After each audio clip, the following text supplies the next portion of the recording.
Hello student, welcome to my YouTube channel Rohit academy. Student, आज हम इस वीडियो में आप लोगों को बताएंगे क्लास 10th का सब्जेक्ट आप लोगों का है हिंदी, यानी कि कक्षा 10 का विषय आप लोगों का हिंदी है। त्रैमासिक परीक्षा का आप लोगों का ये पेपर है 2025 का, बिल्कुल न्यू पेपर, वायरल पेपर आप लोग के सामने लेकर के आए हैं। पेपर का संपूर्ण हल के साथ एक एक क्वेश्चन का आंसर इस वीडियो में बताएंगे ना, आप लोग को समझाएंगे। बस आप लोग वीडियो के अंत तक बने रहिएगा, ठीक है। पेपर का जो कोड है यानी कि आप लोग का पैटर्न है NM01 है। क्या है?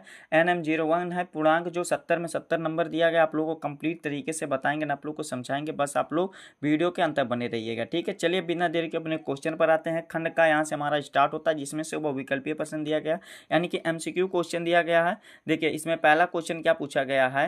पहला क्वेश्चन देखिए दिया गया है कि सरस्वती पत्रिका के प्रसिद्ध संपादक है, यानी कि सरस्वती पत्रिका जो है इसके प्रसिद्ध संपादक कौन है, हमें यह बताना। तो इसका जो राइट आंसर हो जाएगा बाबू, महावीर प्रसाद द्विवेदी जी हैं, जो कि हमारा सी वाला ऑप्शन यानी कि सा वाला ऑप्शन हमारा सही हो जाएगा, ठीक है। दूसरा क्वेश्चन दिया गया योग वशिष्ठ के रचनाकार है, यानी कि जो योग वशिष्ठ है इसके रचनाकार कौन है, हमें यह बताना है। तो इसका जो सही आंसर हो जाएगा, दूसरा का हमारा कौन सा सही आंसर हो जाएगा, राम प्रसाद निरंजनी है। क्या है? राम प्रसाद निरंजनी है, यानी कि हमारा डी वाला ऑप्शन इसका राइट हो जाएगा। फिर तीसरा क्वेश्चन दिया गया नासिक केतु उपाख्यान के रचयिता है, यानी कि नासिक केतु जो उपाख्यान है इसके रचयिता कौन है, हमें ये बताना। तो सदल मिश्र है। कौन है? सदल मिश्र है, जो कि बा वाला ऑप्शन हमारा इसका सही हो जाएगा, ठीक है। फिर अगला क्वेश्चन दिया गया सुख सागर के लेखक है, यानी कि जो सुख सागर है इसके लेखक कौन है, हमें यह बताना है। तो मुंशी सदा सदा सुखलाल है। कौन है? मुंशी सदा सुखलाल है, यानी कि नाम से ही क्या है, सुख सागर है, तो सुखलाल है। इस प्रकार से इसको याद कर सकते हैं। बा वाला ऑप्शन राइट हो जाएगा।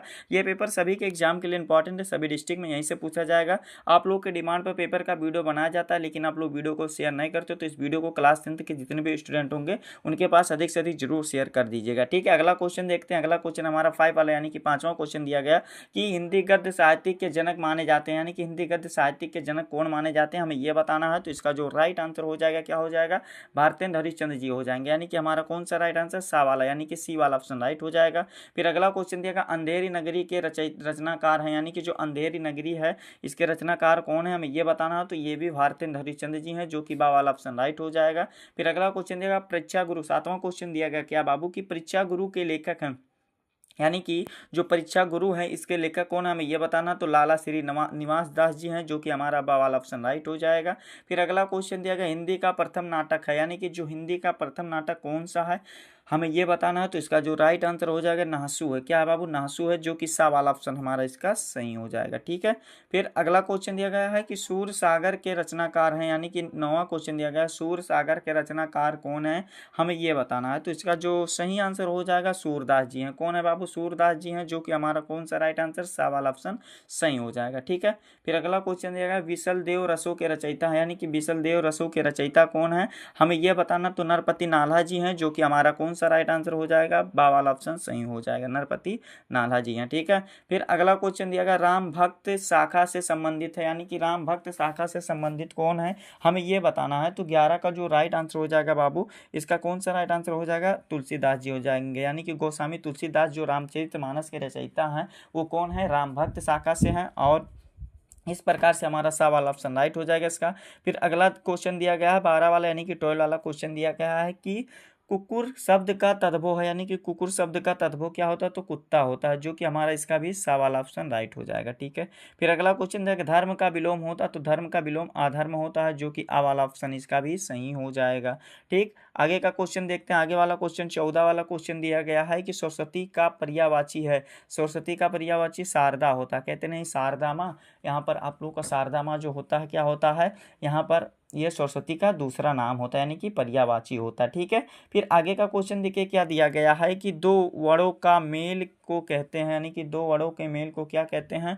तो बाबू इसका जो सही आंसर हो जाएगा ना, संधि कहते हैं। क्या कहते हैं? संधि कहते हैं, जो कि हमारा ये आ वाला ऑप्शन राइट हो जाएगा। फिर अगला क्वेश्चन दिया गया हास्य रस का अस्थाई भाव होता है, यानी कि जो हास्य रस होता है इसका अस्थाई भाव क्या होता है, तो हास होता है। हास का अस्थाई भाव क्या होता है, हास, यानी कि हंसी होता है, ठीक है। बा वाला ऑप्शन इसका सही हो जाएगा। फिर अगला क्वेश्चन 17 वाला दिया गया, तथेयों में संधि विग्रह है, यानी कि तथेयों में संधि विग्रह क्या है, हमें यह बताना। तो इसका राइट आंसर क्या हो जाएगा, तथा प्लस ए हो जाएगा, जो कि हमारा आ वाला ऑप्शन इसका सही हो जाएगा।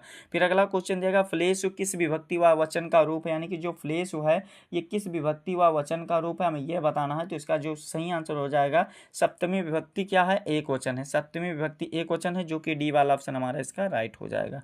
फिर अगला क्वेश्चन दिया गया, पठत्व किस लकार का रूप है, यानी कि जो पठत्व है ये किस लकार का रूप है, हमें ये बताना है। तो इसका जो सही आंसर हो जाएगा बाबू, इसका लोट लकार है। कौन सा लोट लकार है, जो कि आ वाला ऑप्शन हमारा इसका भी राइट हो जाएगा। ठीक है, फिर आगे का क्वेश्चन देखिए क्या दिया गया कि दक्षरथ किस लकार पुरुष व वचन है, यानी कि कौन सा लकार है, तो लेट लकार है, प्रथम पुरुष है, एक वचन है। तो यहाँ पर ए वाला आ वाला ऑप्शन हमारा इसका सही हो जाएगा। ठीक है, इस प्रकार से बाबू 20 नंबर आप लोगों का कंप्लीट हो गया। आगे का क्वेश्चन देखते हैं, इसका भी आप लोगों को अच्छे तरीके से बताते हैं, आप लोगों को समझाते हैं। देखिए खंड खा यहाँ से हमारा स्टार्ट होता है, जिसमें से वर्णनात्मक प्रश्न दिया गया। इसमें 21 वाला क्वेश्चन दिया गया, निम्नलिखित गद्यांश पर आधारित प्रश्नों को उत्तर दीजिए। 6 वाला क्वेश्चन क्या दिया गया, कुसंग का ज्वर सबसे भयानक होता है, यानी कि ये जो पाठ से लिया गया है, मित्रता नामक पाठ से लिया गया। कहाँ से लिया गया, मित्रता नामक पाठ से लिया गया, जिसके रचयिता कौन है, यानी कि जिसके लेखक कौन है, आचार्य रामचंद्र शुक्ल जी हैं। तो इसको आप लोग को जितना भी क्वेश्चन दिखा रहे हैं, स्क्रीन बता रहे हैं, आप लोग स्क्रीन पर देख लीजिएगा, इसको नोट कर लीजिएगा, टिक लगा लीजिएगा बुक में या क्वेश्चन बैंक में,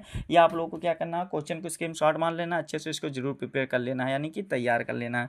22 वाला क्वेश्चन दिया गया, निम्नलिखित पद्यांश पर आधारित प्रश्नों को उत्तर दीजिए, यानी कि ये वाला दिया गया है, ये गोस्वामी तुलसीदास जी वाला है, वनपथ वाला है। तो इसको भी अच्छे तरीके से आप लोग तैयार कर लीजिएगा। ठीक है, फिर अगला क्वेश्चन दिया गया 23 वाला कि निम्नलिखित संस्कृत अवतरणों में से किसी एक का संदर्भ सहित हिंदी में अनुवाद कीजिए। 8 नंबर का क्वेश्चन है, वाराणसी नामक पाठ से ये लिया गया है। तो इसको भी अच्छे तरीके से तैयार कर लीजिएगा। अगर ऊपर वाला नहीं करना चाहते तो अथवा करके भी आप लोग के लिए दिया गया, तो इसको भी आप लोग अच्छे तरीके से प्रिपेयर कर लीजिएगा, तैयार कर लीजिएगा। ठीक है, फिर अगला क्वेश्चन देखिए क्या दिया गया है, 24 वाला क्वेश्चन दिया गया है कि निम्नलिखित में से किसी एक लेखक का जीवन परिचय तथा उसकी एक रचना का नाम लिखिए, जो कि 4 नंबर का क्वेश्चन है। कितने नंबर का क्वेश्चन है, 4 नंबर का क्वेश्चन है। इसमें क्या क्या दिए गए हैं, आचार्य रामचंद्र शुक्ल जी हैं, जयशंकर प्रसाद जी हैं। तो आप लोगों को 2 को याद कर लेना है, यानी कि तैयार कर लेना, हर एग्जाम में फंसेंगे, आचार्य रामचंद्र शुक्ल जी और जयशंकर प्रसाद जी। ठीक है, 4 नंबर ये कंप्लीट हो जाएगा, इनका रचना और जीवन परिचय याद कर लेना। फिर अगला क्वेश्चन दिया गया है कि निम्नलिखित कवियों में से किसी एक का जीवन परिचय और उनकी रचना का नाम लिखिए। तो सूरदास, तुलसीदास जी का, इन दोनों को याद कर लीजिएगा। 4 नंबर ये भी कंफर्म हो जाएगा, 8 नंबर यहाँ पर कंप्लीट हो जाएगा। फिर अगला क्वेश्चन दिया गया है कि अपनी पाठ पुस्तक से कथस्थ किया हुआ एक श्लोक लिखिए जो इस प्रश्न पत्र में ना आया हो, ये हमें बताना। 2 नंबर का क्वेश्चन है, तो इसको भी अच्छे तरीके से तैयार कर लीजिएगा। फिर अगला क्वेश्चन दिया गया, निम्नलिखित उपसर्गों में से किसी एक का मेल में से एक शब्द बनाइए, यानी कि एक शब्द बनाना है। तो देखो क्या हो जाएगा, अनु का क्या हो जाएगा, अनुग्रह हो जाएगा, अभिकारक हो जाएगा या अभिक्रिया हो जाएगा, इस प्रकार से परंपरा हो जाएगा, परंपरा यानी कि क्या हो जाएगा, प्राया हो जाएगा, यानी कि इसका क्या हो जाएगा, प्रा लिखा है ना, तो क्या हो जाएगा, प्रा से कोई भी एक ही बनाना है बाबू, 1 नंबर कंप्लीट हो गया। ठीक है, फिर अगला क्वेश्चन दिया गया, निम्नलिखित में से किसी एक प्रत्यय का उपयोग करके शब्द बनाइए। तो यहाँ पर बहुत बन जाएगा, क्या हो जाएगा, यहाँ पर लड़प्पन, वो क्या हो जाएगा, सत्यता हो जाएगा, और इस प्रकार से कोई बना दीजिएगा। ठीक है, इस प्रकार से ये वाला कंप्लीट हो जाएगा। फिर किन्हीं 2 प्रश्नों का उत्तर दीजिए, तो ये वाला भी अच्छे तरीके से आप लोग तैयार कर लीजिएगा, 4 नंबर इसमें कंप्लीट हो जाएगा। 28 वाला क्वेश्चन दिया गया, 2 क्वेश्चन को आप लोगों को ट्रांसलेशन करना है, किसमें, संस्कृत में करना है, किसमें करना है, संस्कृत में करना है, यानी कि संस्कृत में अनुवाद करना है। तो इसको भी अच्छे तरीके से आप लोग तैयार कर लीजिएगा, 4 नंबर इसमें भी कंप्लीट हो जाएगा। फिर आगे का क्वेश्चन देखिए क्या दिया गया, निम्नलिखित विषयों में से किसी एक विषय पर निबंध लिखिए, यानी कि 5 नंबर का दिया गया, पर्यावरण प्रदूषण दिया गया, दहेज प्रथा एक अभिशाप पर दिया गया, जनसंख्या विस्फोट या जनसंख्या वृद्धि पर है, और बाढ़ का आंखों दिखाना वर्णन, इसके बारे में बताना है। ठीक है, तो ये वाला भी अच्छे तरीके से तैयार कर लीजिएगा। फिर आगे का क्वेश्चन देखिए क्या दिया गया, अपने पठित खंडकाव्य के आधार पर निम्नलिखित प्रश्नों में से किसी एक प्रश्न का उत्तर दीजिए, जो कि आप लोगों का 5 नंबर का। तो यहाँ पर देखो अपने पठित, यानी कि जो आप लोगों को जनपद में, जो आप लोगों को डिस्ट्रिक्ट में पढ़ना होगा, जो आप लोगों को शहर में ये खंडकाव्य पढ़ना रहेगा, उसको अच्छे तरीके से आप लोग अपने अनुसार इसको तैयार कर लीजिएगा, 5 नंबर कंप्लीट हो जाएगा। इसमें चाहे आप का वाला लिखो या अथवा वाला क्वेश्चन करो, तो इसी प्रकार से सभी दिया गया। देखो क्या दिया गया, ज्योति जवाहर दिया गया, मुक्ति दूत दिया गया है, मुक्ति अग्र पूजा दिया गया, मेवाड़ मुकुट दिया गया, जय सुभाष दिया गया है, कर्मवीर दिया गया, तुमुल दिया गया है, और मातृभूमि दिया गया, कर दिया गया। तो ये सभी दिया गया है, अपने अनुसार इसको अच्छे तरीके से जरूर तैयार कर लीजिएगा। ठीक है, यही था क्लास 9 का NM01 का पेपर था, जो कि इस वीडियो में कंप्लीट तरीके से आप लोग को बता दिया गया एंड आप लोग को समझा दिया गया। आप लोग को ये हमारा प्यारा सा लवली सा वीडियो कैसा लगा कमेंट करके जरूर बताइएगा। हाँ, अगर आप हमारे चैनल पर नए हो तो चैनल को सब्सक्राइब कर लीजिएगा, बेल आइकन को दबा दीजिएगा, और आप लोग वीडियो को शेयर नहीं करते हो ना, तो इस वीडियो को क्या करना है कि क्लास 10th के जितने भी स्टूडेंट होंगे उनके पास अधिक से अधिक जरूर शेयर करके पहुँचा दीजिएगा। ठीक है, चलिए हम आप लोगों से मिलते हैं नेक्स्ट वीडियो में नेक्स्ट टॉपिक के साथ। तब तक के लिए जय हिंद, जय भारत, वंदे मातरम।